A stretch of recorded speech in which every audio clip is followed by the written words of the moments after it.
किसान के पास बहुत सारे जानवर थे। उन्हीं में से एक गधा भी था। एक दिन वह चरते चरते खेत में बने एक पुराने सूखे हुए कुएं के पास जा पहुंचा और अचानक ही उसमें फिसल कर गिर गया। गिरते ही उसने जोर जोर से चिल्लाना शुरू किया, ढेंचू ढेंचू ढेंचू ढेंचू। उसकी आवाज़ सुनकर खेत में काम कर रहे लोग कुएं के पास पहुंचे। किसान भी गया।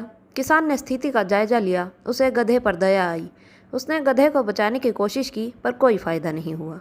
फिर उसने मन में सोचा कि इस बूढ़े गधे को बचाने से कोई लाभ नहीं है और इसमें मेहनत भी बहुत लगेगी और साथ ही कुएं की भी कोई ज़रूरत नहीं है। फिर उसने बाकी लोगों से कहा, मुझे नहीं लगता कि हम किसी भी तरह इस गधे को बचा सकते हैं। आप सभी अपने अपने काम पर लग जाइए, यहाँ समय गंवाने से कोई लाभ नहीं। और ऐसा कहकर वह आगे बढ़ने को ही था कि एक मजदूर बोला, मालिक, इस गधे ने सालों तक आपकी सेवा की है। इसे इस तरह तड़प तड़प के मरने देने से अच्छा होगा कि हम इसे कुएं में दफना दें। किसान ने भी सहमति जताते हुए उसकी हाँ में हाँ मिला दी।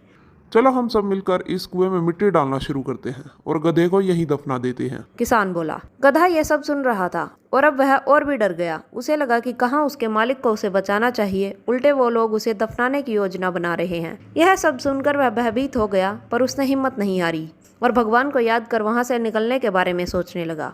अभी वह अपने विचारों में खोया ही था कि अचानक उसके ऊपर मिट्टी की बारिश होने लगी। गधे ने मन ही मन सोचा कि भले कुछ हो जाए, वह अपना प्रयास नहीं छोड़ेगा और आसानी से हार नहीं मानेगा। और फिर वह पूरी ताकत से उछाल मारने लगा। किसान ने भी औरों की तरह मिट्टी से भरी एक बोरी कुएं में झोंक दी।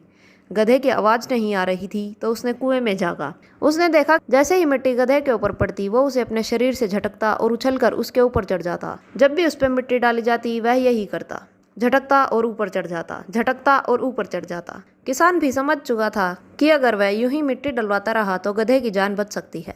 फिर क्या था, वह मिट्टी डलवाता गया और देखते देखते गधा कुएं के मुहाने तक पहुंच गया और अंत में कूदकर बाहर आ गया।